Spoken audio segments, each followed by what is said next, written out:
In this video, I will teach you how to convert winning positions in chess so you don't end up losing these winning positions again. So first things first, what I want to say is that you have to understand where your advantage is in the position, and you have to figure out where your advantage is, because a lot of people, after they're done with the game, let's say they lose a winning position, they're analyzing the game afterwards, they see that they're, for example, +3. This position is +2.9, almost +3, and they say to themselves, man, I should have been able to win this game. It's such a winning position. I should have won this position. But that's such a huge oversimplification. You have to understand why you're better in any given position, and you have to understand where your advantage is in any given position. So for example, in a position like this, you can develop, and then the rook goes back, let's say, then you can put a bishop on c4. Your advantage is the fact that the king on g8 is very weak. Black does not have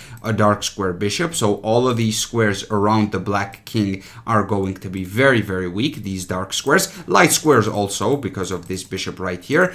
And black's development is absolutely abysmal. Every single piece is on the 8th rank. So what you have to do in a position like this is that you have to attack the king. And as a matter of fact, there's really no good way to defend this king. Like, what do you do here? Let's say you try to develop with a move like knight to d7. There's going to be d6 check. The king moves over to the corner, and now you can continue developing. Let's say queen to d2 to bring this rook over here, knight to f6, and then you can do a lot of different things here. You can attack this rook, for example, and as it turns out, this rook is trapped because of this poor knight placement. So this rook is trapped, and also this king is still weak, and the dark squares are still weak. So ideas like rook to e1 and then bishop to e5 are going to be very, very important. So for example, bishop to e6 here, we will simply capture this rook on e8. Let's say queen captures. Now you go rook a to e1. You bring your final piece that wasn't developed into the game, and you're going to eye this queen on e8. Let's say the queen moves. Now you go bishop e5. Now what do you do about this pin? Okay, let's say a move like king g7 is played, and now there's an excellent shot, tactical shot, knight e4, and you're adding another attacker to this knight, and if the knight is taken, well, now this opens up the file for the rook, and this knight will still fall. As a matter of fact, queen g5 is even more vicious here. You're trying to checkmate the king right away. But if you don't understand any of this, and if you don't understand why you're better in this position right here, you have to realize you're down a pawn. In this position, you have 5 pawns. Black has 6. So if you're not precise, and if you play badly, and if you just start trading pieces for no reason, you're going to end up in a worse position because you're down a pawn. So that's always going to be number one. Figure out where your advantage is in any given position. Next up, another tip that you have to know in order to convert winning positions is to trade pieces. And this is sort of the obvious tip, because you have extra material. In this case, you have an extra pawn, and you have to remember that one extra pawn is enough to win the game. If you are able to convert properly, this extra pawn in a king and pawn endgame is going to be enough to win this game. So for example, in a position like this, a very natural move would be something like queen to e7, offering a queen trade. Let's say black accepts the queen trade and then plays king to f8. And let's say black tries to challenge white's file, because white has successfully occupied the e file. Let's say black plays rook to e8. You just simply trade here. You trade all the pieces, and you only want to leave pawns on the board. That way, what you can do in a position like this is that you can first of all activate the king. You don't have to necessarily rush with pushing the pawns. You can start by activating the king, and once you activate the king, then you can go g4 h5. Let's say opponent goes b5, plays on the other side of the board. Now what you can do is you can play g4. Let's say opponent continues over here, and what's going to happen here is that eventually black will run out of moves. So we don't have to rush with h5.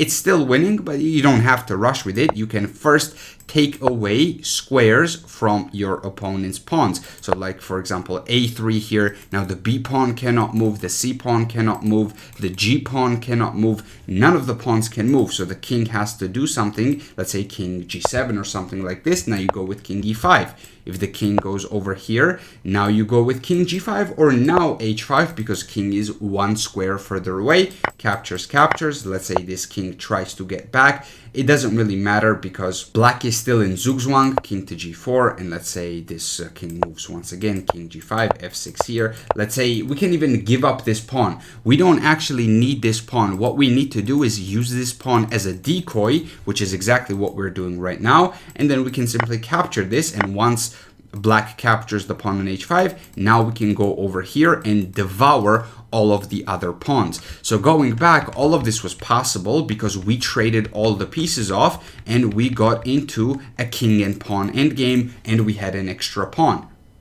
You also have to make sure that you trade the right pieces as well. It's not just about trading pieces randomly, it's also about trading the right pieces. Because if in a position like this, let's say you play a move like king to f8, the idea of king to f8 is to simply bring the king towards the center of the board. However, this is not so great because after rook to c8 and rook to c8, this knight jumps to d5, and now it's on an outpost, and it is a very powerful knight. We get a very nice good knight versus bad bishop scenario. It's on a light square outpost. You see, it's on a light square outpost, so this bishop will never be able to challenge this knight on d5. And because of that reason, this position is a draw, and your extra pawn with black does not mean anything at all. So it is very important that you make the right trades as well. It's very important to get rid of this knight. You have to remove this knight from the board, and after king takes, now you can play moves like king to f8, and now you can do stuff like king e7, king e6, and then break with d5 or f5. You have many different options here, and white has barely any good options. White has no good options here, because what do? If you try to avoid a trade, try to do something like this, there's always going to be rook to c3. So if you go king to d2 attacking this, okay, rook c8, and now we have successfully taken control of this file right here. If white tries to challenge this file, we already talked about this, right? We trade pieces, and once we trade all the pieces, now we're going to be completely winning. We can bring our king, we can execute this d5 pawn break right here, and then we can execute f5 e4 pawn break and create a passed pawn, because that's where we have our majority. So that is how we convert positions like these. We have to recognize that this knight is dangerous on d5. It's on an outpost. It is a very annoying piece that you cannot get rid of with this bishop, so we have to get rid of it before it gets there. So it's not just about trading pieces randomly, it's about trading the right pieces. And to add to my previous point, it's not only about trading the right pieces, it's also about trading at the right time. For example, in this position, we are up a pawn once again with the black pieces in a winning position. However, do we want to trade this rook on c1? Do we want to capture this rook on c1? And the answer is no. The reason why we don't want to take this rook right here is because white takes back, and now we cannot challenge for the c file because rook c8 is not a move. We just lose the rook. We're not controlling this square with anything other than the rook. So we can't really challenge this rook. So it was not the right time to capture the rook on c1. And here, even if you try to bring the king, there's always going to be rook c7. And you can try to defend this, but it's always going to be a draw. Yes, you have an extra pawn, but it doesn't mean anything because this rook is very, very active. And this is just a very uncomfortable position to deal with the black pieces. So instead of that, what you want to do is just simply don't trade right now. You can trade later, but you should prioritize something else. For example, you can try to prioritize bringing the king over here, and you can try to prioritize bringing the king over to d6. You can even go to d7, and once you actually get to d7, let's say king e5 or something, now you have to be a little bit careful. You have to calculate whether this endgame is winning or not, because here the king is very active, so the king gets in, and this position is actually a draw once again, and it's a draw if you play b5 only move, which is kind of difficult to calculate from all the way back here. You have to be very precise, and you have to figure out why it's winning. And of course, king e7 is not possible because of e5, d4. So you have to be a little bit careful with the black pieces. King d8, which looks like a very natural move. Okay, I'm not going to get into explaining what this king and pawn endgame is all about, but what I'm going to say is that try to keep the tension, wait for an opportune moment to trade the rooks. You don't have to do them right away. If white does it, that's totally fine by you, but make sure that you don't trade rooks like this and you don't pacify your position, because now your position is extremely passive. You don't have any active pieces at all, while white has a very active rook. So make sure to not play passively. And to expand on my previous point, you sometimes want to give material back in order to gain some activity. So for example, in this position, white is up a pawn. Let's say black plays a move like rook to b8.